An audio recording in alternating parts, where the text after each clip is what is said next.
Guys, good morning. Ito yung trabaho ko dito sa Dubai.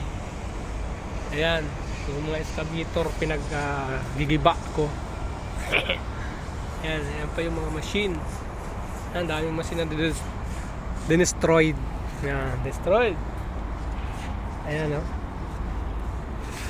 Malamig nga lang mga parts. Malamig dito sa UAE. Sa umaga napakalamig. Ayan. Tanggal yung makina, mabigat ang trabaho. Ito yung trabaho na akala nyo ang buhay OFW is easy lang. Naghahakot ng pera or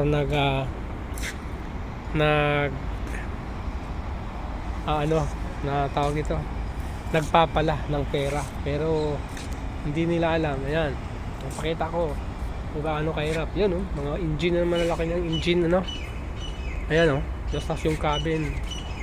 Pinagtatanggal pa namin yan, no. Ayan, oh, yung cabin ng wheel loader. Ayan, oh, Komatsu wheel loader. Ayan,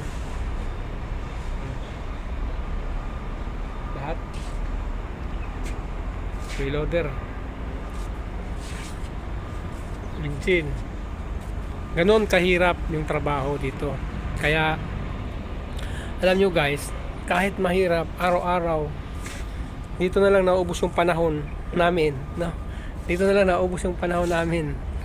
Taon, kontrata natatapos, at pagkatapos ng kontrata uulit-ulit para lamang makakuha ng pangsuporta sa pamilya, pangangailangan ng pamilya at pag-aaral ng mga anak natin. Yung kapwa ko OFW, alam nyo ba kung ano yung pinagdadaanan nyo? Ganon din ang dinadaanan ko, hirap. Kaya tapos yun naman yung ano natin sa Pilipinas, di ba? Parang easy lang pagka nagpadala ka, easy cash out lang ng pera, no? Tapos easy lang ba? Madaling bitawan, parang ang dali lang talaga, parang hindi ba pinagpaguran. Di ba? Yun ang mahirap sa atin. Tapos yung tayo naman, counting haplos lang sa atin, okay, padala agad kasi pang kailangan nila eh. Yan. Kaya dito na naubos. Ang tanong, sa ganito yung buhay natin bilang isang OFW, ganito yung buhay natin araw-araw, hindi na nauubos yung taon, diba? Tumatanda tayo dito. Ang tanong, nakakapag-ipon ba tayo? Diba? Siguro karamihan tulad ko na wala din naiipon. Kasi sa atin din ang bilihin sa atin, sa mahal ng mga bilihin sa atin at pangailangan ng mga pamilya natin sa Pilipinas. Alam niyo ba 'yun? Is walang natitira sa atin. 'Di ba? Wala pong natitira. Kaya bakit ko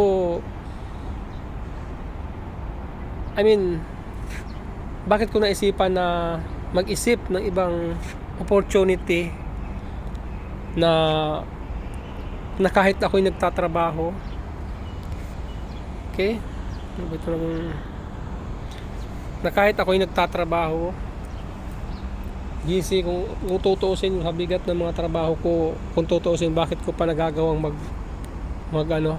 networking or yung ginagawa kong ito ng opportunity kay Doc Atoy. Kasi inisip ko extra, more asset, di ba? Asset. Sabi nga nila, naisip ko yung mga mayayaman, kahit na sila mayaman na, may mga nag-i-invest pa rin sila ng mga ibang mapagkakakitaan nila.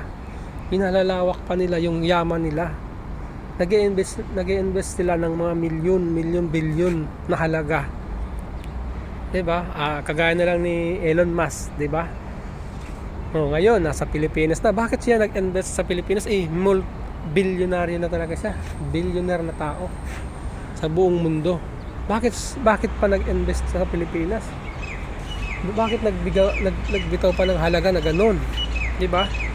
Tayo, nahihirapan na nga tayo, naka-steady pa tayo sa isang sitwasyon, di ba?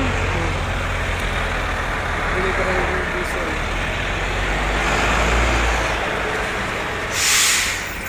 konsumo namin sa araw-araw. Nahihirapan na nga tayo sa sitwasyon natin bilang OFW, di ba? Nakapermis pa tayo sa isang pinagkakakitaan lang. Yun ang ibig kong sabihin. Sana naiintindihan natin yun na kung bakit ako nag-offer sa iyo ng opportunity na i-grab mo. Na ito, kailangan magkaasa tayo. Ito, wala ka naman bibitawan na halaga na puhunan. Para lang kuwang ka, mag-purchase ka ng products o para ma-i-include yung pangalan mo sa system. Diba? O yun, pagka pwede ka nang pag nasa sa system na yung pangalan mo at may account ka na, diba? Pwede ka nang may sarili ka ng account, pwede ka nang purchase ng mga others products, no? Ni Synergia. Malupit yan kasi lifetime mo siya negosyo na pwede mong gawin kahit nasaan ka. Kahit wala ka na dyan sa sitwasyon mo ngayon, kahit nandoon ka sa ibang lugar, dala-dala mo yung negosyo mo, di ba? Dala-dala mo kahit saan ka nandoon. 24 oras, no? 24 oras mo dala-dala, pwedeng hindi ka ibig sabihin hindi ka nagsasara, di ba? Kasi once na tulog ka, kahit natulog ka, gumagana yung negosyo mo. Kumikita ka diyan. 'Di ba? Pag gising mo sa umaga, merong nag-PM sa iyo, 'di ba? PM sa iyo, 'di ba? Oh. Ano nandoon? Oh, si business partner mo nagpapa-deliver ng ganito, going to another country, 'di ba? 'Yun ang malupit. Another country. So meaning ganon kalawak yung negosyo mo. Sa ang panig ng mundo, pwede mong gawin, 'di ba? Pwede mong gawin na ma-spread. Sabi nila, ayaw nila ng networking. Bakit? Yung maraming nagsasabi na networking na naman. Eh kapatid, mas maganda nga kasi bakit? Na-spread mo yung business mo to over the world. Diba? Yun ang maganda doon. Hindi yung traditional, magta-traditional business ka, saan na lang, babantay, kunwari, for example, may tindahan ka sa lugar mo sa Pilipinas, nag-iipon ka ng pera para magkaroon ng puhunan, tama? Nagkaroon ka ng puhunan. Ngayon, magkano bang puhunan ang kailangan mo para makabukas ka ng isang tindahan, ng isang negosyo? Magkano po? Kulang siguro ang 50,000, tama? Sa tindi ng mahal ng mga bilihin ngayon, kulang yung 50,000, 100,000 para makapagtayo ka ng negosyo. Ano matindi dyan? Babantayan mo yan 24 hours, di ba? Okay, matutulog ka sa gabi. Ito, okay. Maggising sa umaga, simula alas 4 gising ka para buksan yung tindahan mo. Kasi naghahanap pa may bumili. Tapos anong oras ka matutulog? Alas 10 ng gabi. Yun ang trabaho mo doon. Hindi mo maiwanan yung negosyo mo, yung traditional business mo, yung pwesto mo. Kasi bakit? Once na magsara ka, pumunta ka doon sa anong lugar na gusto mo, mag-party ka or wala kang income. Kasi bakit? Nasara, kailangan mong sara kasi walang magbabantay. Oh, yun. Ang malupit pa doon, alam nyo, mga parts, mga kababayan, no? Ang malupit pa doon, lalong-lalo sa mga OFW, ang malupit pa doon is once na magsara ka, kasi may pupuntahan kang party, di ba? Once na magsara ka, wala kang income. Tama? Wala ka ng income at saka doon, ang malupit doon is yung customer mo is doon lang sa lugar na naandun sa paligid mo. Tama? Andun lang sa paligid mo. Yung mga nakakakilala sa iyo na si doon tindahan ka kay aling paano yun? Ganon. Doon ka bumili. Malayo. Malayo, may tindahan naman rito sa tabi natin, dito lang tayo bibili. Ngayon, ang malupit pa doon, ginaya yung tindahan mo. Bumibenta ka, mabenta yung tindahan mo, mabenta ba? Maraming customer. Nakita ng kapitbahay mo, madami mong customer araw-araw. Ang malupit doon, ginaya ka, nagbukas din ng tindahan. Ang tanong, mahati ngayon ang customer mo, di ba? Kasi kung mas mura doon ng ilang sentabo, doon siya bibili. Tama? Kapatid, malinaw na ipinaliliwanag ko sa iyo yung negosyo na ganito. Napakasimple at walang kapital. Ayaw nyo pa. Road to success, no? Tingnan nyo.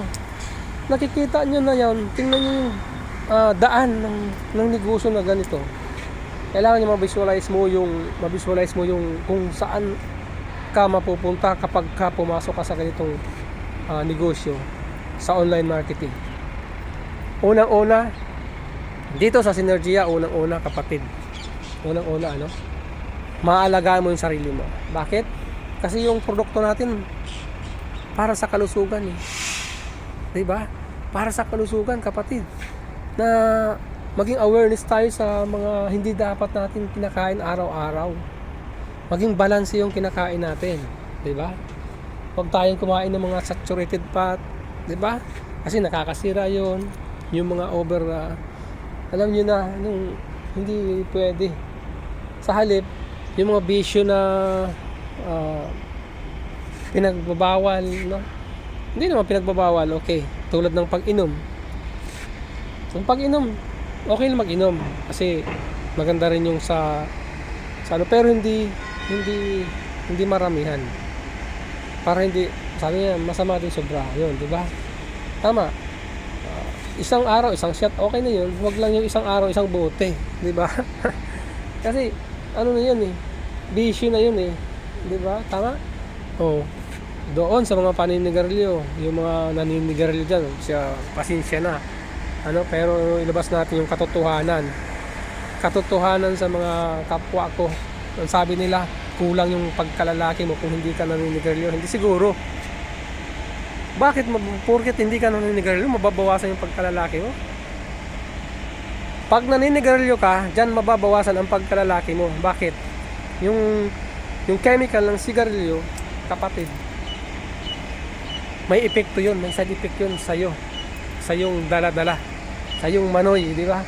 Once na addict ka na sa sigarilyo, yun na. Sa una, kung malakas ka pa, okay lang yun. Pero, pag nag-edad ka mabot ka ng 40 at naninigarilyo ka, baka sabihin mo, pag nag-edad kang up to 45 days, baka sabihin mo, sampalin mo na yan. Kasi bakit? Sasabihin mo ngayon, lang iya ka? Sabay lang tayo isinilang, ba't nauna ka pa? Diba? Ay nako. Kaya kapatid, ang katotohanan, aminin natin. Kaya habang umaaga pa, unang-una, huwag mong sugod yung pera mo, huwag mong sayangin sa ganung paraan na magkano na yung ang isang pakete, magkano nga yung isang kaha ng sigarilyo, diba? Ipunin mo yan sa araw-araw, sa isang buwan kung magkano yun. Ipunin mo yan sa isang taon, kwentahin mo kung magkano itinapon mo, sinunog mong pera, diba? Imbes na kakainin na ng anak mo, imbes na kakainin na ng pamilya, pambili ng ulam o parang pambili ng notebook or gamit sa school, bibili mo ng sigarilyo para sunugin mo yung pera mo. Tama? At malupit pa doon, yung kalusugan mo, unti-unti mong nilalason. Bakit? Sa bawat pakete na binibili mo, instead na yung edad mo is pumunta pa sa ganitong abutin mo pa yung apo mo. Kunwari, may apo sa tuhod ka. Ay ngayon, pangarap mo magkaroon kang apo sa tuhod, apo sa dapan, Ang problema doon, ang problema doon, dahil may bisyo ka, pinapaexit mo yung buhay mo, kapatid.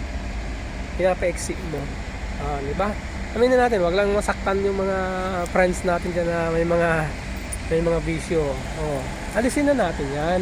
Alisin na natin.